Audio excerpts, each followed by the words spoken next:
E agora eu queria falar de uma coisa que é um assunto que, cara, eu acho que da Bíblia é um dos assuntos que eu mais estudei, que é escatologia, que são os tempos Finais. finais. O que está acontecendo? A gente está vivendo os tempos finais, há sinais, segundo a Bíblia, proféticos, e a gente não falou dessa pedra Ah, tá. Isso também. aqui é uma coisa simples. Depois eu falo Tá dela. bom. Bom, na verdade, Porque tem esse movimento, né? A claro, pandemia faz parte claro, disso, o anticristo já está aí. Aliás, a gente está perto da segunda volta de claro, eu Cristo. acredito que sim. Sim? Mas vamos lembrar uma coisa. Quando os discípulos perguntaram para Jesus que sinal haverá de tua vinda e da consumação dos séculos, do fim do mundo, Jesus falou assim: olha, cuidado que ninguém engane vocês. Porque Primeira coisa que ele já virão, falou. cuidado, virão muitos em meu nome dizendo eu sou o Cristo, e enganarão a muitos. Certamente, isso está em Mateus capítulo 24. Depois, quem tiver uma Bíblia em casa, procure em Mateus capítulo 24. Ele fala o seguinte: certamente vocês ouvirão falar de guerras e rumores de guerras. Não se assustem, ainda não é o fim. Se levantará nação contra nação, reino contra reino. Haverá fomes e terremotos em vários lugares. Mas isso é apenas o princípio das dores. Princípio das dores, exatamente. Então veja bem, guerra tem no mundo desde que o mundo é mundo. É. Fome, a Bíblia fala fome no Egito na época de José. Então não vou falar assim, o mundo está chegando ao fim porque está tendo guerra. O mundo está chegando ao fim porque está tendo fome. Não faz sentido. Mas o Apocalipse coloca alguns elementos que indicavam quando nós estivéssemos chegando próximos ao fim. Embora, nota de rodapé aqui, ninguém sabe o dia nem a hora da volta de Jesus. É estupidez. Tentar adivinhar. Não, claro, não podemos isso. Você entendeu? Bom, mas a gente pode saber a proximidade dos tempos em que vivemos. Então tem algumas coisas no Apocalipse que são características do tempo do fim. Exemplo, Apocalipse 11, 19. Diz assim: as nações ficaram iradas. Chegou, porém, o juízo de Deus, e o tempo determinado para ele dar o prêmio aos seus santos e aos profetas, e o tempo para destruir os que estão destruindo a terra. Ora, na época de Cristo não tinha como destruir a terra. O Apocalipse estava fazendo uma profecia de uma época em que a terra poderia ser destruída por seres humanos, coisa que na época do Apocalipse não tinha como. E ele fala depois das pragas de Deus que iriam cair. Essas pragas não caíram ainda. Mas os vislumbres dela... Não caíram? Não. A peste não é. A do Apocalipse, né? É. Mas os vislumbres delas podem estar já batendo as portas. Quer um Tá. exemplo? Quer. Diz que um anjo derramou a sua taça sobre o sol, e foi-lhe dado queimar aos homens com grande fogo. Os homens se queimavam com um intenso calor e blasfemavam o nome de Deus que tinha autoridade sobre essa praga. Olha o problema da camada de ozônio, o efeito estufa, o que está acontecendo com o sol. O outro anjo derramou a sua taça sobre os rios e fontes d'água e mares, que se tornaram como sangue de morto. Sangue de morto não é vermelho, dessa cor. Sangue de morto é escuro, é fétido, é quase coagulado. Como é que tá Pinheiros, Tietê, Lagoa Rodrigo de Freitas, as águas do mundo? Poluição. As previsões é que até 2025 a guerra do mundo vai ser pela água. É. Fala do anticristo, que ia dominar o mundo inteiro de uma maneira algorítmica, pacífica, porque é um algoritmo. O 666. O que é o 666? O que é o 666? Na época do Antigo Testamento, Deus deu algumas normas para os judeus. O povo do Oriente Médio, ele é muito simbólico, sabe? Ele tem muito esse lance do símbolo que aqui no Ocidente a gente perde. Então o judeu pode olhar, ele usa o paiot, que significa alguma coisa, o kippah, que é aquele chapeuzinho na cabeça. E Deus falou o seguinte: olha, vocês vão pegar a lei de Deus, escrever um resumo da lei de Deus, e vão colocar por frontal entre os olhos, numa caixinha aqui, e também na mão de vocês. O judeu hoje usa na mão esquerda. É. Pode olhar aqui no Muro das Lamentações, você vê o judeu orando lá, né? Baruch atah Beshem Adonai Eloheinu melech haolam. E ele vai orando no muro e ele tá com aquela caixinha preta aqui e outra na mão. Aí no Apocalipse a gente vê que o inimigo, o diabo, que se vale do anticristo, assim como Deus envia o Cristo... O anticristo é a versão do Cristo pro demônio. Pro demônio, o anticristo. Ele faz uma paródia de Cristo. Aí, como Deus no Antigo Testamento pediu aos judeus para ter a lei de Deus na testa e na mão, o anticristo coloca também um sinal, uma marca, na testa e na mão. Então significa uma época em que a lei de Deus vai ser questionada. Nessa época em que a lei de Deus for questionada, diz o Apocalipse, ninguém poderá comprar nem vender, senão aquele que tem a marca da besta e o número do seu nome. Ora, esse número é 666. Aí muita gente pega isso e fala o seguinte, então vou começar a calcular, Hitler dá 666, o Papa, o Saddam Hussein, Bill Gates, até a Ellen White, que é uma pioneira do Adventismo, ela dá 666, mandíbula todo dá 666, né? No grego está o seguinte, aquele que tem entendimento, calcule. E essa palavra calcule no grego ali é a mesma palavra para faça a contabilidade daquilo que o anticristo vai fazer. E o que o Apocalipse deixa bem claro é que o anticristo vai ser a revigoração do Império Romano, que era o inimigo do povo de Deus. E por que 666? Na cultura da Babilônia, o 6 era o número base para você fazer qualquer cálculo. Era um número divino. Tanto é que quando Nabucodonosor ergue uma imagem, ela tinha 60 côvados por 6.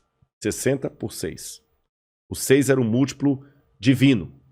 E ali você tem o 666, múltiplo de 6. Agora o Apocalipse fala que ele vai controlar a economia.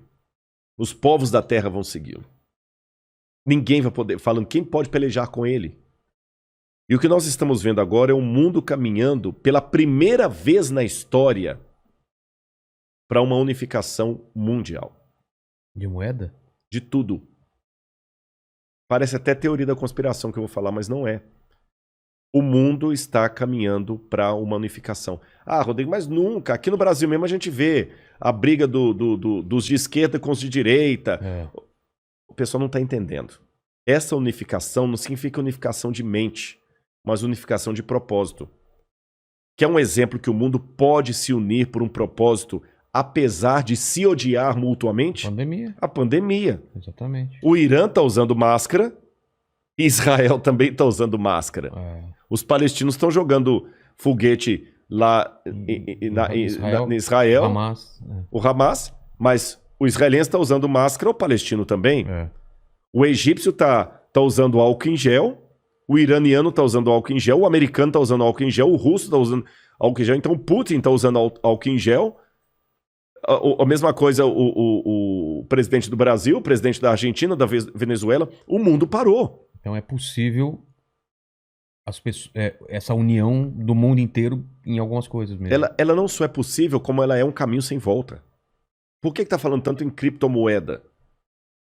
Nós já estamos passando por uma transição do dinheiro. Dinheiro de papel, né? De papel, você entendeu? Dinheiro baseado em tesouro nacional. E o mundo hoje precisa. Isso aqui não é uma defesa do Rodrigo, não é um desejo do Rodrigo. Eu estou falando de uma tendência. Tendência. O mundo precisa se unificar porque existem, Vilela, alguns elementos hoje que estão à solta, como se fossem crianças bagunceiras numa casa cheia de faca, de garfo, de objetos cortantes e letais, sem um adulto para controlar essas crianças. Você jamais faria isso. Quais são as crianças que estão à solta no mundo e precisam de um adulto para controlá-las? Um preceptor, uma babá? Internet. Quem tem domínio da internet? Você na internet você pode encontrar o podcast do Inteligência Ilimitada, mas você também pode encontrar uma fórmula para fazer um coquetel molotov. O camarada pode assediar você para fazer parte do Estado Islâmico. Quem controla a internet? Nem os Estados Unidos. Está na mão de ninguém. Quem controla tráfico de drogas e de armas em nível mundial? Ninguém. Lavagem de dinheiro está aí. O terrorismo está aí e lavam dinheiro. Quem controla bolsa de valores? A economia do mundo não aguenta por mais 20 anos nas mãos da bolsa de valores que é especulativa. Se cair a bolsa de Tóquio, você nunca foi ao Japão, mas você pode perder o seu emprego e essa casa aqui porque caiu a bolsa de Tóquio.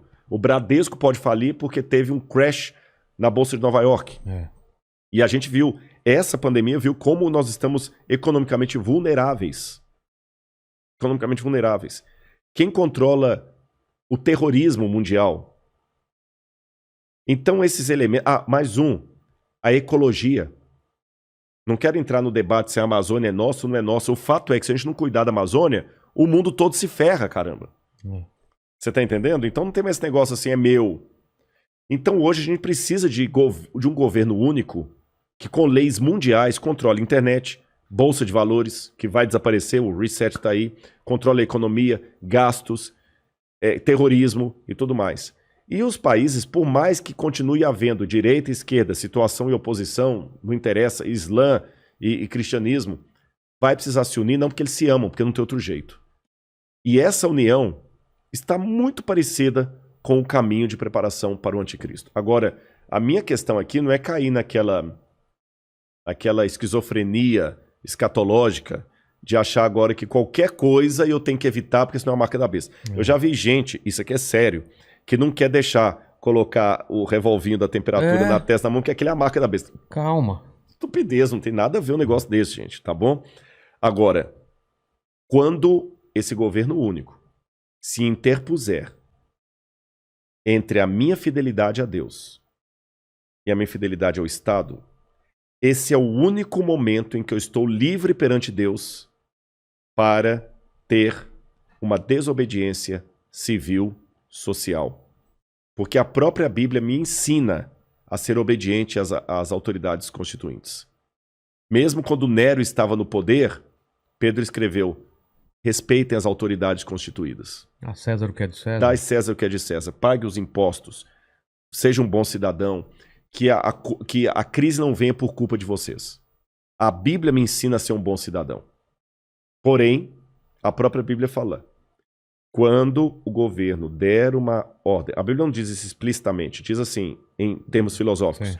Quando o governo der uma lei que vá contra os mandamentos da lei de Deus, como os companheiros de Daniel na Babilônia, enfrente a morte se preciso for, mas não ceda.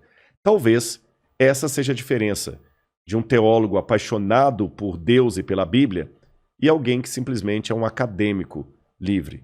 Porque que especialista em literatura inglesa, em sã consciência, teria coragem de morrer por sua interpretação de Shakespeare? Mas a Bíblia é um livro que já levou muitos ao martírio para não abrir mão daquilo que a Bíblia ensina. Falou que a segunda vinda de Cristo está próxima. Mas, segundo os eventos, o anticristo chega antes. Chega antes. Não é? Ele antecede a volta de Jesus. E já está por aqui? Você acha? Eu acredito assim, lendo a Bíblia, o anticristo, ele é um poder, era o poder romano, porque João já falava lá, o anticristo já opera entre nós. E João fala, muitos anticristos já saíram pelo mundo. Ele só está aguardando aquilo que o detém. Então o anticristo naquele tempo era Roma. Os exegetas veem, a besta era Roma. Só que a Bíblia fala, através do apóstolo Paulo, que havia uma grande apostasia do povo de Deus. Que palavra é essa, apostasia? Eles abandonariam a fé, se uniriam a Roma, e Roma no futuro voltaria travestida de cristã, por isso que é o anticristo, nome que não aparece no Apocalipse, mas aparece nas epístolas de João. Ah, tá. Anticristo, anti em grego é aquele que toma o lugar de. Então o anticristo é aquele que toma o lugar de Cristo e vai dominar o mundo. Então a minha sugestão para todos é o seguinte, fiquem atentos às propostas governamentais. Qualquer coisa que não infrinja a minha fé naquilo que eu entendo pela Bíblia ser o correto, eu vou seguir. Eu vou me vacinar. Eu não vou ficar caindo em teoria da conspiração. Ah, mas a vacina é uma maneira de aniquilar um terço da humanidade. Eu acho que vai ser muito mais fácil Eu vou me vacinar. Só não vou tomar a Coronavac, né? Que está questionada aí. Senão eu não posso entrar em Israel. Mas eu vou me vacinar. Israel não aceita. Não aceitou. Muitos países da Europa não aceitam a Coronavac. Né? Lamento o Butantan aí, mas a menos que mude o cenário, a Coronavac não está sendo aceita. A Pfizer... ou a Moderna, ou a outra, lá de Oxford. Essas são aceitas. Mas eu vou me vacinar. Você está entendendo? Agora, não vou cair em teoria da conspiração. Agora, o dia que houver uma lei que se interpuser entre a minha fidelidade e aquilo que Deus pediu de mim, aí eu estou disposto a enfrentar até a morte.